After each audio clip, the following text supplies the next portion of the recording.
Class 7, welcome back to my video class again. You know it very well that we have already published one video on the lesson J.C. Bose, A Beautiful Mind.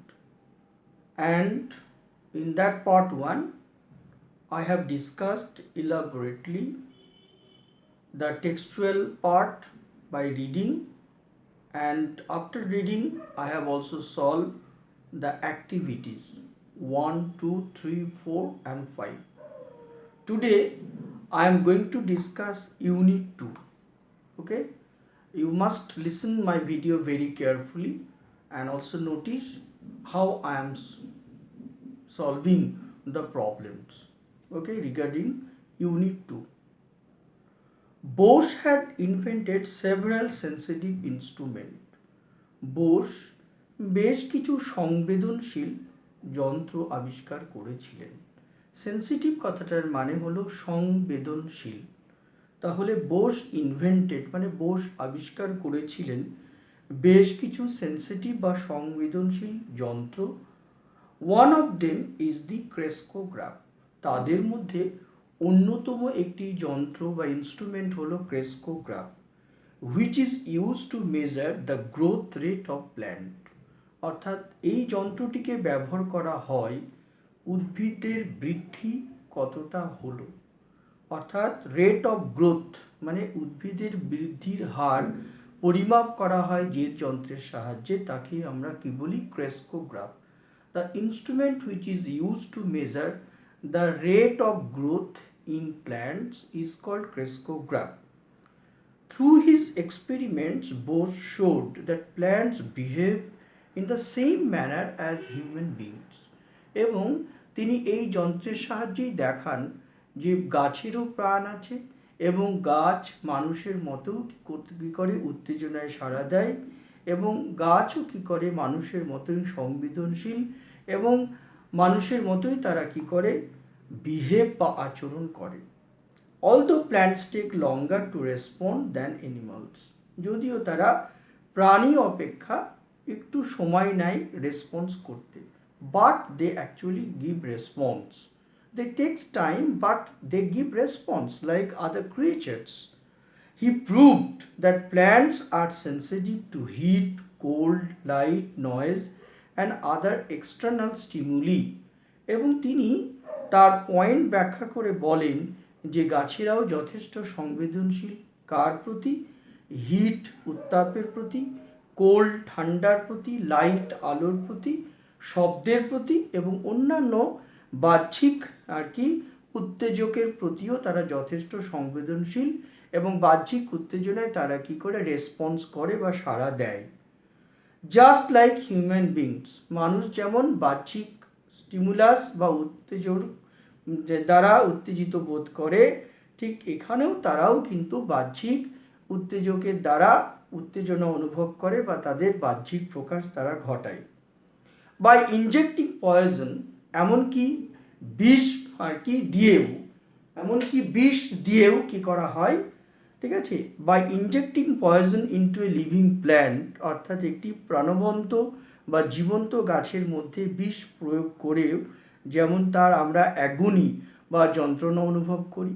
যেমন একটি মানুষকে যদি বিষ খাওয়ানো হয় তাহলে কি হবে, মৃত্যুর আগে তার কি হবে, একটি শারীরিক যন্ত্রণা হবে এবং সেই অ্যাগনিটা সে অনুভব করবে। ওকে, ঠিক গাছের ক্ষেত্রেও তাই, গাছকেও যদি আমরা বিষ প্রয়োগ করি তাহলেও কিন্তু গাছটা মৃত্যুর পূর্বে অনুরূপ যন্ত্রণা অনুভব করবে। Scientific research on electromagnetic waves was initiated by J.C. Bose। তাহলে গাছের প্রাণ আবিষ্কার ছাড়াও স্যার জেসি বোস কী করেছিলেন, ইলেকট্রোম্যাগনেটিক ওয়েভ নিয়েও রিসার্চ বা গবেষণা করেছিলেন in the late 19th century, অর্থাৎ ঊনবিংশ শতাব্দীর শেষার্ধে তিনি ইলেকট্রোম্যাগনেটিক ওয়েভ নিয়েও রিসার্চ করেছিলেন। ইট ওয়াজ Italian scientist Marconi who got the patent for the invention of wireless telegraphy। কিন্তু আনফর্চুনেটলি তিনি সেই সৌভাগ্য বা সেই প্রসপারিটিটা লাভ করতে পেরেছিলেন না। তার জায়গায় অনুরূপ গবেষণা করে সাফল্য বা লাভ করেছিলেন বা স্বীকৃতি লাভ করেছিলেন Italian scientist Marconi.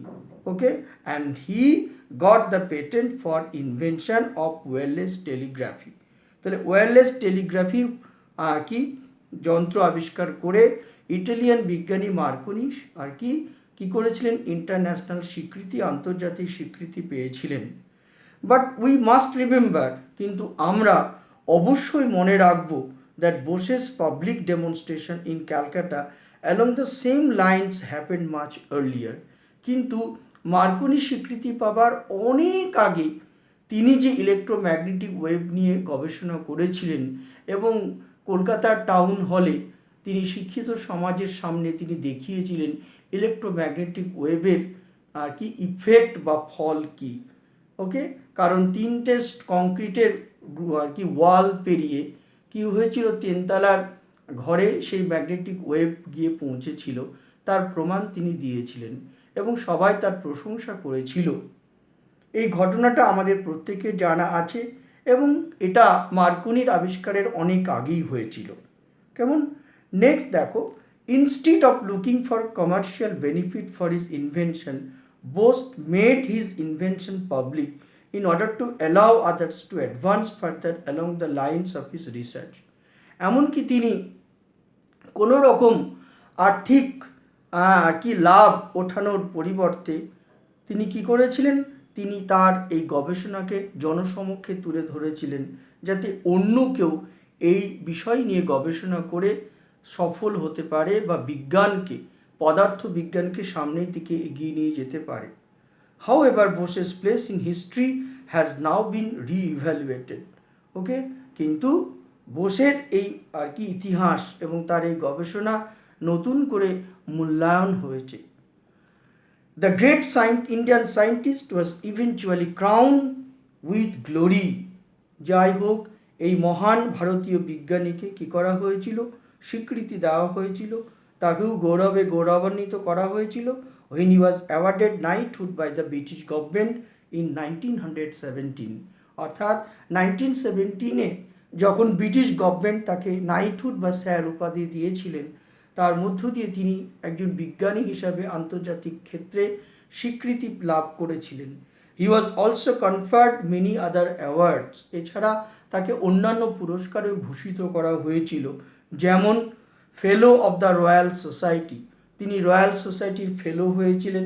Companion of the order of the Indian Empire, এই পুরস্কারও তিনি লাভ করেছিলেন। নিডলেস টু সে, অর্থাৎ বলার অপেক্ষা রাখে না, he is one of the greatest scientist ever born in our country. অর্থাৎ এটা বলার অপেক্ষা রাখে না, তিনি ভারতবর্ষের অন্যতম একজন বিজ্ঞানী। Sir JC Bose wrote several books.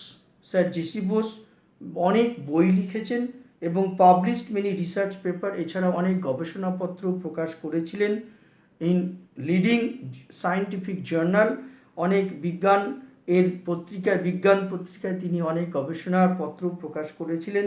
Some of his famous books, তার লেখা বিখ্যাত বইগুলির মধ্যে অন্যতম হল response in the living and non living. অর্থাৎ তার উল্লেখযোগ্য বইগুলির মধ্যে response of the living and non living number 1, number 2 the nervous mechanism of plants which was published in 1926. Next, Major Mechanism of Plants, that was published in 1928. And in 1896 he wrote Niruddesher Khoje, a science fiction. Science fiction means a fiction based on science. So he wrote that science fiction called Niruddesher Khoje. In fact, he was the first writer of science fictions in Bangla. এবং বাংলা ভাষায় প্রথম কল্পবিজ্ঞানের লেখক রূপে আমরা sir Jagadish Chandra বোসকেই জানি। অর্থাৎ তিনি বাংলায় কল্পবিজ্ঞান লেখার একটি দিগন্ত উন্মোচন করেছিলেন। ওকে, পরবর্তীকালে অন্যান্য বিজ্ঞানীরাও কল্পবিজ্ঞানী লেখালেখি করার অনুপ্রেরণা স্যার জেসি বোসের কাছ থেকে লাভ করেছিলেন। ইন নভেম্বর 1917, 1917 খ্রিস্টাব্দে নভেম্বরে বোস ফাউন্ডেড বোস ইনস্টিটিউট। তিনি বসু বিজ্ঞান মন্দির প্রতিষ্ঠা করেছিলেন কলকাতার বুকে। He donated Bose institute to the nations for research on science, এবং তিনি তার সমস্ত সম্পদ এবং বৈজ্ঞানিক ইনস্ট্রুমেন্ট উৎসর্গ করেছিলেন জাতির উদ্দেশ্যে আগামী দিনে বিজ্ঞানের গবেষণাকে এগিয়ে নিয়ে যেতে। This great Indian scientist breathed his last on 23rd November in 1937. এই মহান বিজ্ঞানী শেষ নিঃশ্বাস ত্যাগ করেন 1937 খ্রিস্টাব্দের 23শে নভেম্বর। ওকে, এই হলো টেক্সট রিডিং। এবারে আমরা অ্যাক্টিভিটিগুলো দেখো সলভ করব, তোমরা ভালো করে খেয়াল করো, তাহলে নিজেরাই বুঝতে পারবে। দেখো প্রথমে কি বলেছে, এখানে অ্যাক্টিভিটি 6 শুরু করছি। অ্যাক্টিভিটি 6 দেখো প্রথমে বলেছে crescograph was invented by Marconi, তাহলে এটা কি হবে, ফলস হবে। এবং তার সাপোর্টিং স্টেটমেন্ট তোমাকে দিতে বলেছে, তাহলে সাপোর্টিং স্টেটমেন্টটা কি দেব, যে Bose had invented several sensitive, Bose had invented several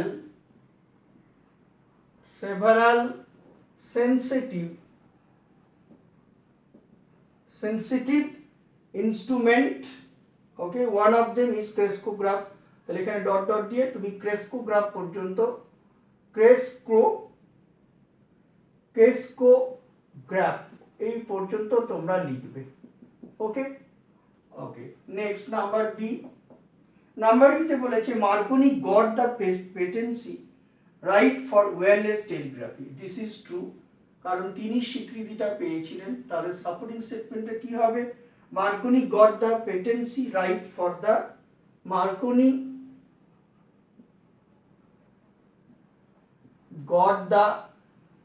Marconi got the patency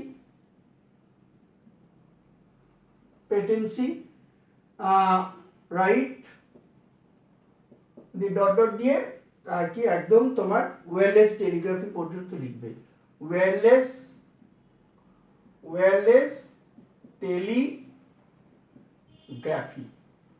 okay, for unquote full stop. তারপরে চলে এসো নাম্বার সি। নাম্বার সিতে কি বলেছে, Bose was awarded knighthood in 1919। This is false, অর্থাৎ তাকে 1919-এ নাইটহুড দেওয়া হয়েছিল না। তাহলে কবে দেওয়া হয়েছিল, তাহলে কি লিখবো, কয়েকটা ডট ডট দিয়ে লিখছি, he was awarded knighthood, he was awarded knighthood by the British government in 1917. Okay, 1970 unquote. Next দেখো তারপরে ডি। ডি এ কি বলেছে, no other Bengali writer had written science fiction before J.C. Bose.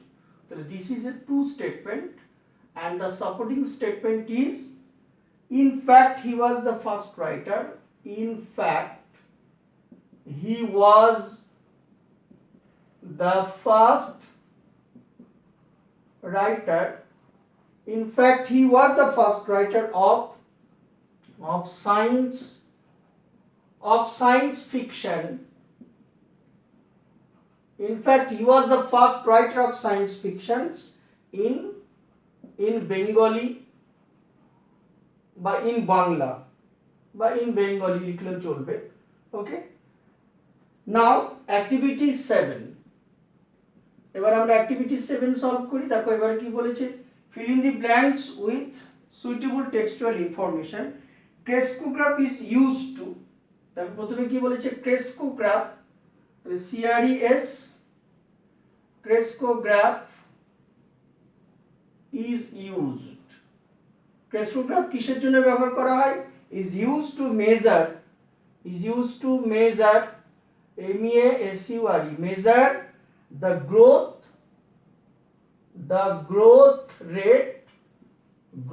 rate of plants, plants, গাছেদের বৃদ্ধি মাপার জন্য crescograph ব্যবহার করা হয়। ওকে, তাহলে মেজার থেকে measure the growth rate of plants, এটা তোমাকে কমপ্লিট করতে হবে। এবারে চলে এসো নাম্বার এ। নাম্বার বি তে কি বলেছে, বোস প্রুভ দ্যাট প্ল্যান্টস আর তাহলে Bose proved that plants are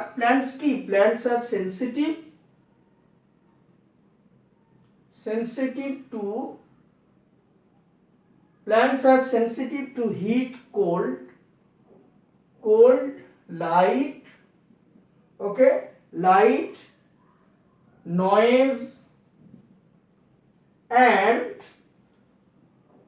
and other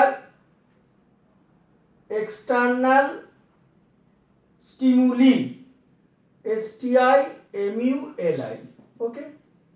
next দেখো, তারপরে চলে এসো number C. In 1917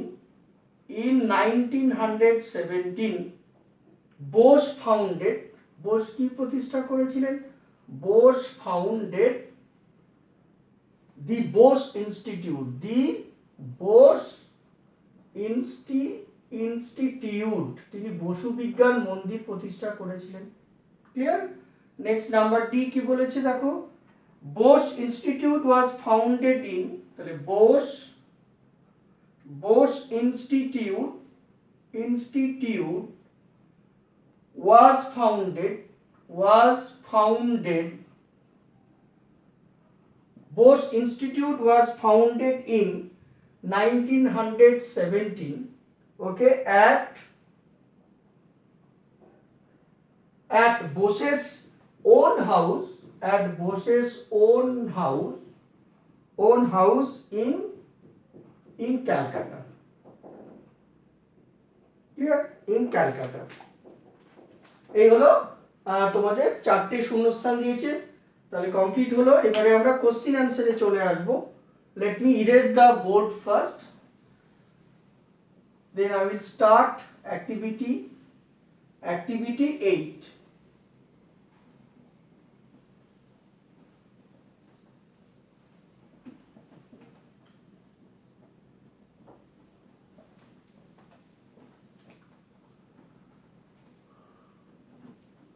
Some questions are there in activity 8, okay, and now I am going to solve the question answer. Clear? So what is the first question? Activity number 8, and question number 8 question is, Bose has invented several sensitive instrument. Bose অনেকগুলো সংবেদনশীল যন্ত্র আবিষ্কার করেছিলেন। Name a sensitive instrument invented by J.C. Bose and what is it used? Okay, তাহলে কি হবে? Sensitive instrument invented by J.C. Bose, তাহলে one of the sensitive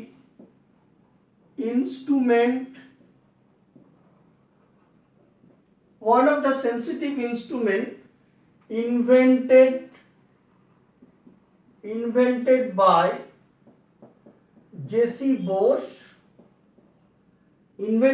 J.C. Bose is crescograph. Okay, and what is it used? It is used to measure the growth of plants. It is used to measure the rate of growth of plants, plants. Clear? Now question number B, what did Bose proved by his experiment on plants? Now by his experiment on plants, by his experiments on plants, Bose proved that plants are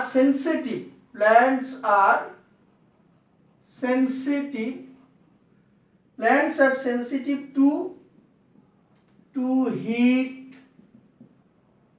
cold, light, noise and other external stimuli, other external stimuli, okay, just like human beings, just like human beings. Okay, question number C. Do you think Bose was uninterested about securing patency right and why? তাহলে কি লিখবো? Yes, Bose was, তাহলে সত্যি yes, কমা দিয়ে লিখবো Bose was uninterested, yes, Bose was uninterested about securing, SECURING, about securing the patency,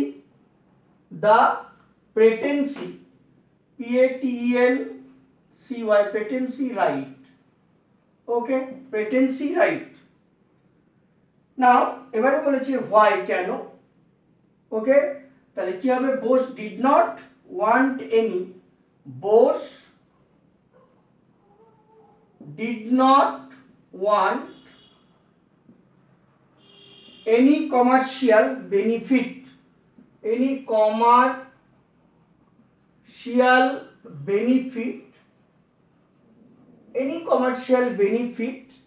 from his experiment, from his research. Okay, he wanted others to advance, he wanted others to advance,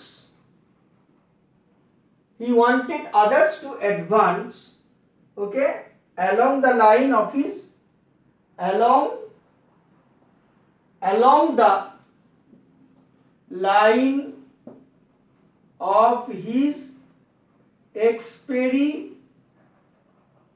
experiments, along the line of his experiments. Clear? Now question number D. What were the various awards and honors conferred on Bose? Okay, তাহলে কি কি award বা আর কি তাকে কনফার্ট করা হয়েছিল?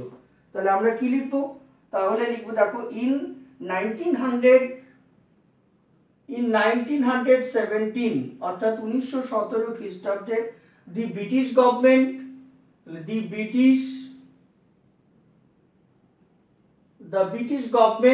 কি করেছিল? awarded him the knighthood, KNIGHTHOOD, knighthood. এছাড়া আর কি পেয়েছিল? he also received other awards like এবার তোমার মধ্যে লিখতে হবে fellow of the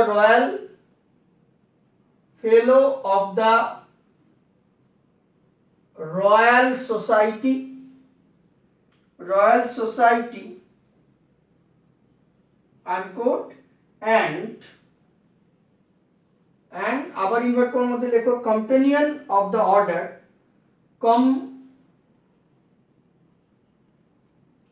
companion of the order of the Indian Empire unquote. Okay, এইভাবে লিখতে হবে। and the last question দেখো question number F কি বলেছে দেখো, যে name some of his books and publication। তাহলে কি হবে? some of his books and publication are বলে ইনভার্ট করার মধ্যে লিখতে হবে response in the living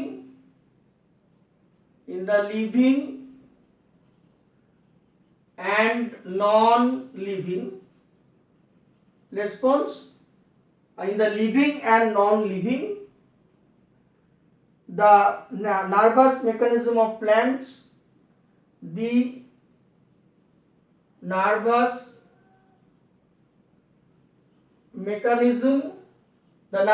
mechanism of plants, okay, comma, major mechanism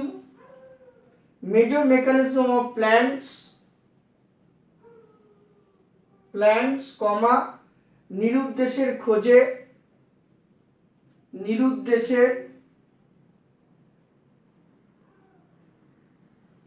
নিরুদ্দেশের খোঁজে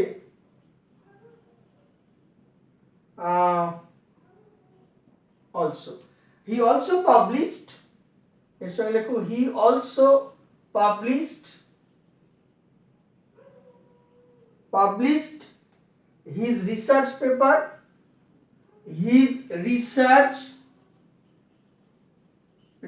papers in science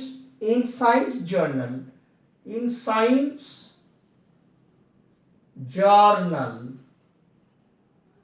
okay, complete. এই হলো তোমাদের কোশ্চেন অ্যান্সার যেগুলো দিয়েছে সেগুলো। এবারে চলে এসো আমরা ওকে, এবারে চলে এসো তোমাদের আমরা অ্যাডভার্ব। দেখো তোমাদের কি রয়েছে এখানে, অ্যাডভার্ব নিয়ে আলোচনা করেছে। আমি একটুখানি বুঝিয়ে বলি। তোমরা সবাই জানো অ্যাডভার্ব হলো পার্টস অফ স্পিচের একটি গুরুত্বপূর্ণ অংশ। অ্যাডভার্ব কি? It is an important part of parts of speech. It is used to qualify either adjective, verb or adverb itself. অর্থাৎ অ্যাডভার্ব একটি পার্টস অফ স্পিচ যা ব্যবহার করা হয় বিশেষণ, ক্রিয়া অথবা অ্যাডভার্ব নিজেকেই কোয়ালিফাই করে। এবং এই অ্যাডভার্বকে কয়েকটি ভাগে ভাগ করি, যেমন adverb of time, adverb of place, adverb of frequency, okay. And মূলত আমরা চারটে ভাগেই ভাগ করি, adverb of place, adverb of time, adverb of frequency and adverb of manner. তোমরা সবাই জানো, যেমন ধরো হি স্পিকস ইংলিশ ফ্লুয়েন্টলি, তাহলে ফ্লুয়েন্টলি শব্দটা কি? সে ইংরেজি ফ্লুয়েন্টলি বলে। বা হি সিংস সুইটলি, তাহলে এখানে সুইটলি বা ফ্লুয়েন্টলি এই দুটো শব্দ হচ্ছে অ্যাডভার্ব অফ ম্যানার, ওকে। আবার দেখো যদি প্লেস বলি, কাম হিয়ার, এখানে এসো, গো দেয়ার, সেখানে যাও, তাহলে দেয়ার এবং হিয়ার এটা কি? Adverb of place. আবার ধরো he gets up at 7 o'clock in the morning, তাহলে 7 o'clockটা কি? টাইম, তাহলে এটা হলো অ্যাডভার্ব অফ টাইম। আবার আমি বললাম দেখো he comes twice in a week to our house, সে সপ্তাহে দুবার আমাদের বাড়িতে আসে, তাহলে এখানে টুয়াইস শব্দটা হলো অ্যাডভার্ব অফ ফ্রিকোয়েন্সি। আবার ধরো বললে he comes once in a week to our house, তাহলে এখানে ওয়ান্স শব্দটা হচ্ছে অ্যাডভার্ব অফ ফ্রিকোয়েন্সি, মানে তার আসার মাত্রাটা কেমন? সপ্তাহে একবার বা দুবার, ওকে। কেমন? এই শব্দগুলোকে আমরা অ্যাডভার্ব অফ ফ্রিকোয়েন্সির মধ্যে ফেলি, ওকে, ক্লিয়ার? তাহলে এবার দেখো অ্যাক্টিভিটি 9-এ এখানে কি রয়েছে, যেমন এখানে কয়েকটা উদাহরণ বলেছে, আমি বলি। যেমন ধরো হচ্ছে he was closely bound up, তাহলে ক্লোজলি হচ্ছে adverb of manner. She sings well, তাহলে ওয়েলটা হচ্ছে adverb of manner. The soldiers fought bravely, এটা হচ্ছে দেখো সাহসের সঙ্গে লড়াই করেছিল, this is adverb of manner. অপরদিকে দেখো he went everywhere, move backward, this are adverb of place. আবার ধরো আমি বললাম he never waited for anyone, তাহলে নেভারটা হচ্ছে adverb of frequency. He is seldom present, সে কদাচিৎ উপস্থিত হয়, এটাও adverb of frequency. Javed often visit his cousin in Kolkata, তাহলে অফেন শব্দটা হচ্ছে অ্যাডভার্ব অফ ফ্রিকোয়েন্সি। আবার দেখো নেক্সট দেখো অ্যাডভার্ব অফ প্লেসের ক্ষেত্রে আমি বললাম he went everywhere, move backward. Okay, now ধরো তোমাকে এবারে বললো অ্যাডভার্ব অফ, ধরো তোমাকে কতগুলো সেন্টেন্স বললো, he is there for unhappy, he is hence unable to come, তাহলে এখানে দেয়ার ফর এবং হেন্স এই দুটো শব্দের মধ্য দিয়ে আমরা কি করছি, অ্যাডভার্ব অফ কজ অ্যান্ড ইফেক্টকে বলছি। কেমন, তাহলে এটাকে আমরা বলি adverb of cause and effect. আবার দেখো কিছু কিছু ইন্টারোগেটিভ প্রোনাউন দিয়ে আমরা কি করি, প্রশ্ন করি, যেমন when did you come home, কখন তুমি বাড়ি এসেছিলে, হোয়ার ইজ ইউর ব্যাগ, তোমার ব্যাগটি কোথায়, how did you return home yesterday, গতকাল তুমি কেমনভাবে বাড়ি ফিরেছিলে।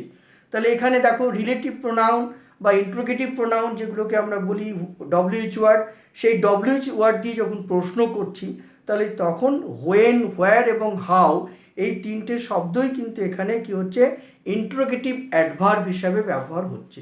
তাহলে আমরা আরও দুটো অ্যাডভার্ব পেয়ে গেলাম, সেটা কি adverb of cause and effect, আর একটা হলো ইন্টারোগেটিভ অ্যাডভার্ব। বোঝা গেল? এবারে দেখো চলে এসো অ্যাক্টিভিটি 9-এ। এখানে দেখো read the following passage and underline the adverbs, okay, an example is given. তাহলে আমাকে কি করতে হবে, আমি এখানে একটু অ্যাক্টিভিটি 9টা একটু মুছে দিয়ে তোমাদের লিখে দেখাচ্ছি। ওকে, এবার দেখো কি বলেছে এখানে, এখানে বলছে দেখো যে শান্তি ইজ এ ইয়ং গার্ল, শান্তি একটি যুবতী বালিকা, she lives in a remote village with her family, সে একটি অজগায়ে থাকে তার পরিবারের সঙ্গে, her school is 5 miles away from there. তাহলে দেখো আমি প্রথমেই কি পেলাম, দেয়ার শব্দটা পেলাম, তাহলে এই দেয়ারটা হচ্ছে কি adverb of place, adverb of place. Okay, next দেখো শান্তি অ্যাটেন্ড হার স্কুল ডেইলি, শান্তি প্রতিদিন কি করে, তার স্কুল অ্যাটেন্ড করে, তাহলে এটা অ্যাডভার্ব অফ ফ্রিকোয়েন্সি, এটা কি হবে, অ্যাডভার্ব অফ ফ্রিকোয়েন্সি হবে।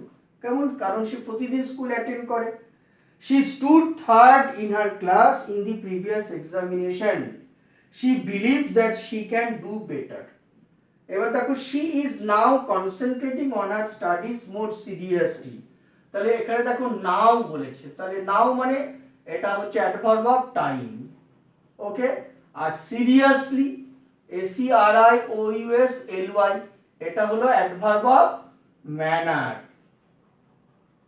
কেমন, কারণ সে সিরিয়াসলি পড়াশোনা করতে চাইছে। ওকে, শান্তি নেভার, তাহলে নেভারটা কি হবে, নেভারটা হবে অ্যাডভার্ব অফ তোমার frequency, frequency. Okay, adverb of frequency হবে। অ্যান্ড দেখো তারপরে বলেছে রুডলি, তাহলে RUDLY, রুডলিটা কি হবে, অ্যাডভার্ব অফ ম্যানার হবে, অ্যাডভার্ব অফ ম্যানারের মধ্যে যাবে রুডলি।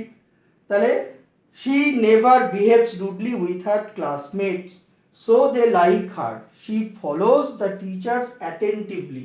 তাহলে দেখো এখানেও attentively আছে, সেই টিচারের কথা মনোযোগ দিয়ে শুনে, তাহলে attentively কি হবে, অ্যাডভার্ব অফ ম্যানার হবে, অ্যাডভার্ব অফ ম্যানার হবে। ওকে, নেক্সট দেখো আরো কয়েকটা আছে, পরেরটা দেখো কি বলেছে, and therefore the teachers really like her, really টিচাররা তাকে রিয়েলি পছন্দ করে, তাহলে এটা অ্যাডভার্ব অফ ম্যানার হবে।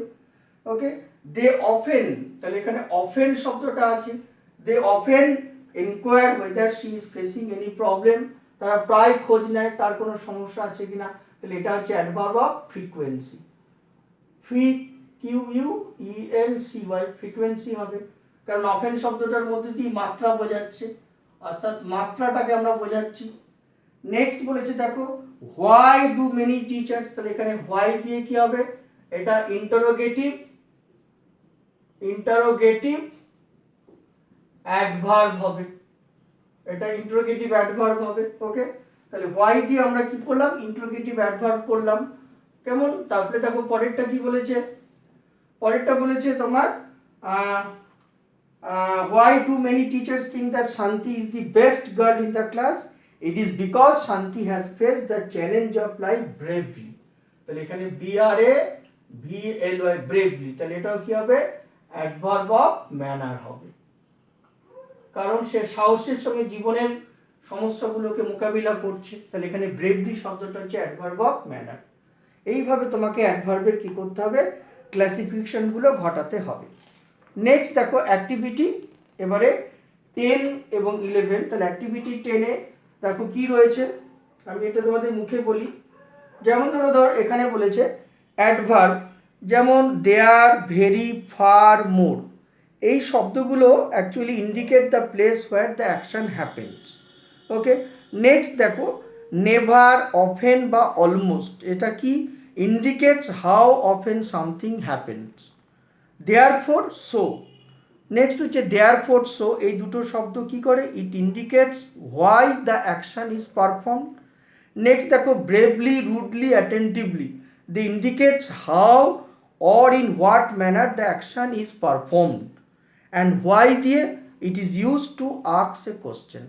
তাহলে দেখো বাঁদিকে তাহলে অ্যাডভার্বগুলো প্রথমে তুমি বসাবে দেয়ারের পরে বসাবে ভেরি, ফার আর মোর, আর তারপরে 2 নম্বরে বসাবে নেভার, অফেন আর অলমোস্ট, 3 নম্বরে বসাবে দেয়ারফোর আর সো, 4 নম্বরে বসাবে bravely, rudely, attentively, and number 5-এ বসাবে হোয়াই।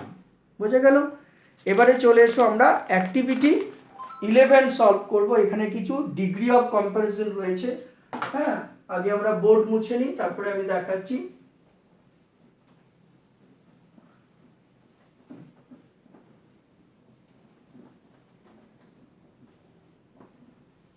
দেখো কি বলেছে, এখানে প্রশ্ন করেছে তোমার, বলেছে দেখো transform the degree of adjectives of the following sentence as directed. তোমরা অলরেডি ডিগ্রি পড়েছো, আমি তোমাদের এখানে প্রশ্নের উত্তরগুলো শুধু লিখব। এটা অ্যাক্টিভিটি 11।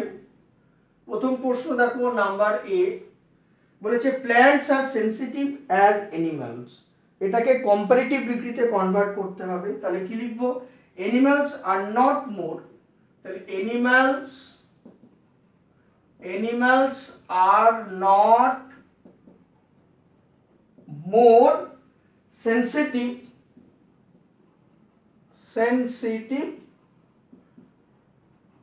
than plants,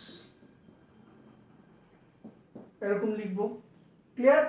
ওকে, নাম্বার বি, অর্থাৎ অ্যানিমালরা কি are not more sensitive than plants, অর্থাৎ উদ্ভিদ অপেক্ষা পশুরা অধিক কি সহনশীল বা অধিক কি তোমার সংবেদনশীল নয়। নেক্সট হচ্ছে Shimla is cooler than Kolkata, Shimla কলকাতার থেকে কুলার। তাহলে পজিটিভ ডিগ্রি করলে কি হবে, কলকাতা দিয়ে তোমাকে লিখতে হবে Kolkata is not as cool as Shimla. তাহলে কলকাতা সিমলার মতো ঠান্ডা নয়, সেই জন্য তোমাকে লিখতে হবে Kolkata is not as cool as Shimla.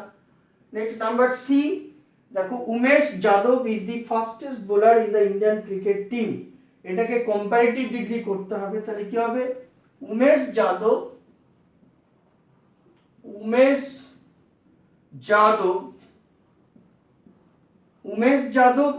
is faster than any other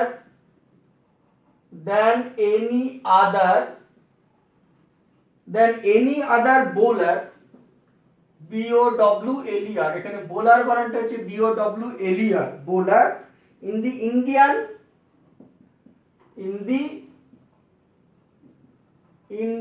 cricket team, okay. Next number D তে চলে এসো। ডি তে কি বলেছে দেখো, Ishant Sharma is trawler than any other Indian cricketer, এটাকে সুপারলেটিভ ডিগ্রি করতে হবে। তার মানে ইশান্ত শর্মা হচ্ছে ইন্ডিয়ান ক্রিকেটারদের মধ্যে সবচেয়ে লম্বা। তাহলে কি লিখবো, Ishant ISHANT, Ishant Sharma SHARMA, Ishant Sharma is the tallest Indian cricketer. CRICKETER, Indian cricketer. Ishan Sharma is the tallest Indian cricketer. আর নাম্বার ই তে কি লিখবো? Mount Everest is the highest mountain in the world. এটাকে পজিটিভ ডিগ্রি করলে কি হবে? নো আদার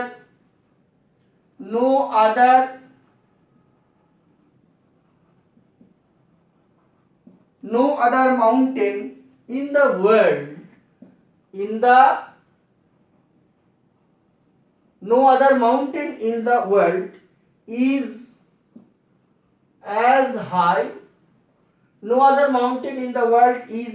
high as Mount Everest. EVEREST. তাহলে no other mountain in the world is as high as Mount Everest. ওকে, এই হলো তোমাদের ডিগ্রি অফ কম্পারিজন। তারপরে দেখো 12 নম্বরে তোমাদের বায়োগ্রাফি আছে আচার্য প্রফুল্লচন্দ্র রায়ের উপর। আমি অলরেডি তোমাদের হোয়াটসঅ্যাপ গ্রুপে এটা সলভ করে আমি তোমাদের দিয়ে দিয়েছি, তোমরা সবাই দেখে নেবে, তাহলেই বুঝতে পারবে। পরে আবার লাইভ ক্লাসে আমরা প্রফুল্লচন্দ্রের উপরে আলোকপাত করব। তাহলে আজকে আমরা এখানেই শেষ করছি। এর সঙ্গে সঙ্গে আমাদের এই লেসন কমপ্লিট হয়ে গেল। তোমরা ভালো করে মন দিয়ে ভিডিওটা বারবার শুনবে, তাহলেই দেখবে টেক্সট বুঝতে অসুবিধা হবে না এবং এক্সারসাইজগুলো সলভ করতে বা এক্সারসাইজে কোশ্চেন অ্যান্সারগুলো বুঝতেও তোমাদের কোনো সমস্যা হবে না। ওকে, থ্যাংক ইউ। সবাই ভালো থেকো, সুস্থ থেকো, মন দিয়ে পড়াশোনা করো।